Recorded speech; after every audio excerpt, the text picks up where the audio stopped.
Hi folks, my name is Adam and I like to make tiny nerdy things, and I want to make a snake, but I also want to make a rock, and it's still Poketober, so I want to make a Pokemon. Fortunately, I can do all three.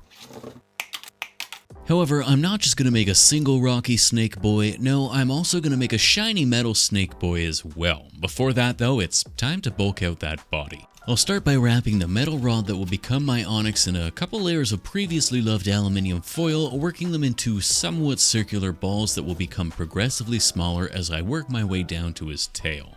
I'll then do the same thing to the wire that will become steelix, but the balls will be slightly larger with fewer balls along the length. Finally, before adding the clay, I'll wrap everything in a couple strips of tape to keep it all from spinning around as I build up the layers. With my aluminium beads ready, I can start to slap on the first few layers of clay, with the goal being getting a relatively even coverage across the body so that it conforms to the aluminium body beneath. As I add the layers, I'll make sure to cut into each segment so they're segmented. Then once I've got enough clay to cover the entire body, I can start to smooth out the rougher edges and really separate each of those rocky sections. Once each segment is nice and smooth, I'll take my scalpel and slice off the rounded edges, transforming each little ball into a much lumpier rocky segment. Then I can use my flat sculpting tools to help clean up any of the spots where I've either cut too much away or I've left an ugly sharp line. I can then repeat this process for steelix as well and pop both of them in the oven to lock the clay in place, and I'm left with two not quite identical lumpy lengths of rocky beads ready for sanding.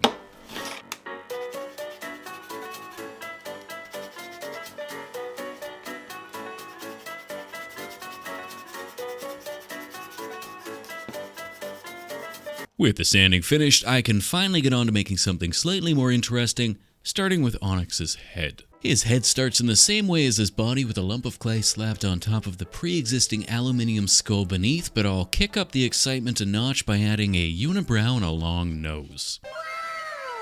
I can then blend these into the head and add a couple oversized eye holes filled with oversized eyeballs, then add a bit more detail to the top of the head before carving out the underside so I can fit a bottom jaw in place. This starts out as a lump of clay that gets smooshed into a kinda jaw-like shape, then pressed into the underside, cut to size and texturized on the inside. I'll then go around the entire head, smoothing out the surface until I've got a nice rocky looking snake noggin. Finally, I can add the fin on top and pinch and poke and cut and scrape at it until it's roughly the right shape. With that, onix is all but done, so it's time to do the same thing to steelix. Steelix's head starts as a lump lumped out of the lumpy body as well, but this time it's going to be way bigger. Basically, once I've got what I think is the right size, I'll just add a bunch more onto the sides until he's mostly head. I can then blend all this together and smooth out the seams before carving what will basically be his face into the front of the head and smooth out the bottom part of the jaw until it's nice and sharp. I'll cut some eyes onto the side of the head, staying within the flat part of the face, then I can carve a little mouth into the front just above the bottom shovel jaw and add a set of teeth before covering them up with a top lip. To make the bottom spiky dealies that protrude from his jaw, I'll attach some flat triangles to the top of the jaw and build them out with more little lumps of clay until I've got a nice rounded surface. I'll then add an eyebrow that loops all the way around to the back of the jaw and build up the top of the head until all the rounded angles are nice and sharp and straight.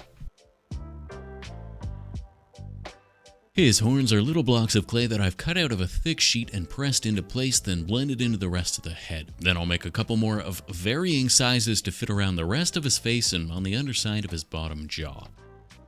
Finally, I can smooth out the rest of his head to remove any of the unsightly fingerprints or rough edges before moving on to making his arms and legs, which are just little rocky protrusions that stick out of every other blocky section. I'll attach them to the body, then using my scalpel, I'll chop away the chaff to leave the little rocky looking fins flailing away. Otherwise, it's into the oven to bake, and that's steelix finished as well, which means both these snaky boys are done and ready for a coat of paint.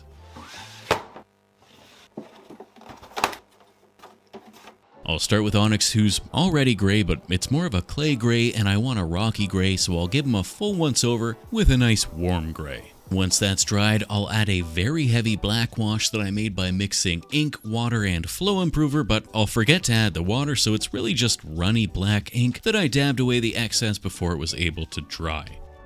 That's okay though, since I'm going to be leaning into the cartoony aesthetic and repaint a lot of the flatter surfaces with a lighter, brighter gray before coming back through with an even lighter bluish white gray to help highlight all the edges and sharpen up the surface.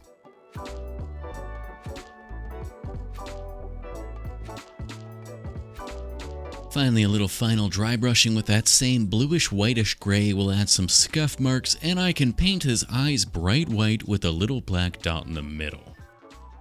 Otherwise, that's onix all but finished, so I can go back to the airbrush to give steelix a full coat of steel using some metallic steels, followed by a dosing of that same black wash but with water this time, dabbing away the excess before it dries. I'll then tickle the tips with a heavy silver dry brushing to sharpen the edges. Then I can paint his eyeball area black and paint his teeth white. I'll then add some slightly smaller white eyeballs in the middle of the black before adding some angry red irises and little black pupils. Finally, each set of eyeballs gets a little UV resin to make them extra shiny, and that's our sculpting finished, which means it's time to make a base.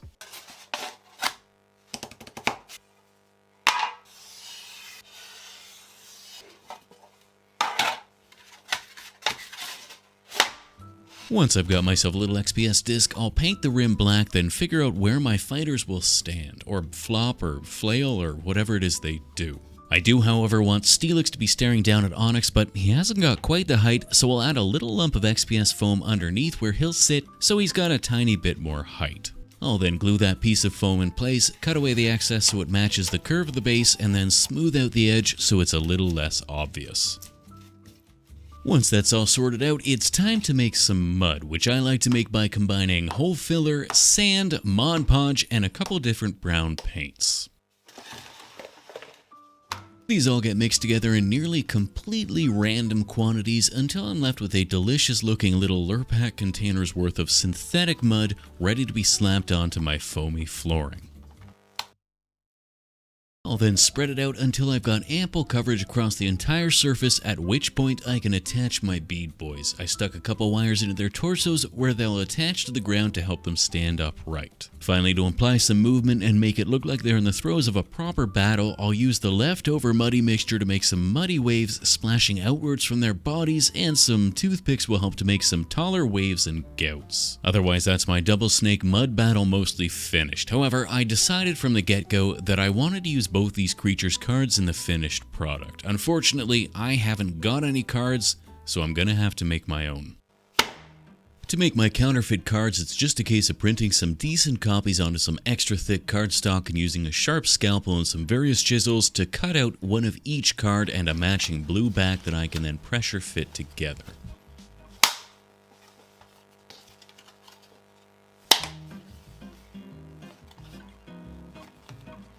Now I've also printed out some extra card backs that I'll remove the Pokeball and written logo from so that I can attach them to my counterfeit cards to make them look extra three-dimensional. I'll then do the same thing to the front of the card, cutting out the picture windows in any of the sections that are sort of raised so I can make the front of the card look somewhat three-dimensional as well.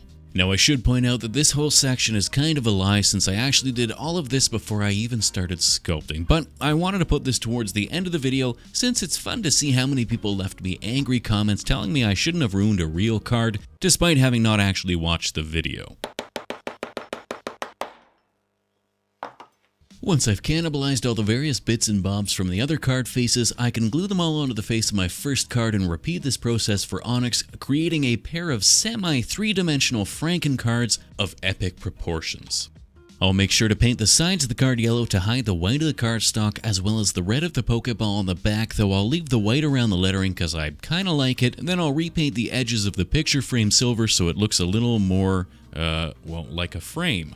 Finally, a final coating of satin varnish will give my cards a not too shiny shine, and that's my authentic counterfeit cards finished and ready to be ruined. I like to make it look like my monsters are being summoned directly out of the cards, and I figured these guys can be found swimming through the earth, so why not make it look like they're bursting out of muddy portals from within the cards themselves. To that end, I thought a couple little muddy portals made of the same mud from the base would fit the theme. To make my portals, I've cut some cardstock into a cone shape and attached some little strips spiraling upwards from the base. This will give me a nice firm surface that I can build my muddy portal on top of. All I need to do is slap down a thick layer of mud until all the white of the cardstock is covered, then I can use a cotton bud to help shape the mud so it looks like it's a happy little mud tornado. By now my muddy base is dried and I can add some color variation with the airbrush, as well as do the same for the muddy card portals. All that's left to do then is attach the cards to the tips of the monster's tails, and that's us done here, and onto the Glamour Shots.